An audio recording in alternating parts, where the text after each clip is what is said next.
La réunion annuelle du Forum économique mondial à Davos a certainement dominé l'actualité la semaine passée. Plusieurs centaines de personnes ont manifesté contre la venue du président américain Donald Trump à Davos. Jetons un coup d'œil aux événements clés.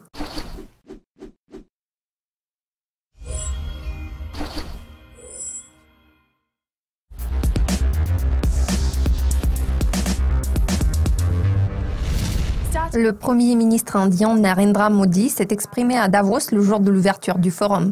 Pour la première fois en 20 ans, le Premier ministre indien a tenu la parole lors du forum. De toute évidence, cela a attiré l'attention générale.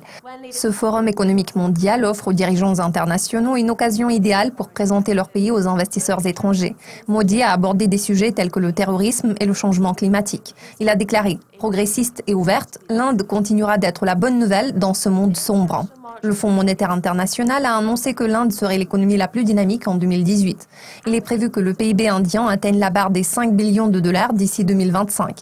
Narendra Modi a souligné que son pays offrait un excellent climat des affaires. La première ministre britannique Theresa May, elle aussi, a saisi l'occasion pour s'adresser aux investisseurs étrangers. L'avancement des négociations concernant le Brexit a été l'un des principaux sujets de ce forum économique mondial. Dans son discours, Mme May a déclaré qu'elle était convaincue que le Royaume-Uni deviendrait bientôt un leader mondial en termes de commerce. La première ministre britannique a également parlé d'une intensification de la mondialisation.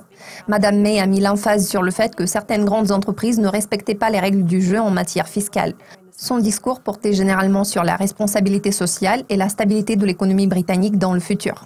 Tout le monde attendait avec impatience le discours de Donald Trump. Vendredi dernier, le président américain a rencontré le dirigeant rwandais et président de l'Union africaine, Paul Kagame.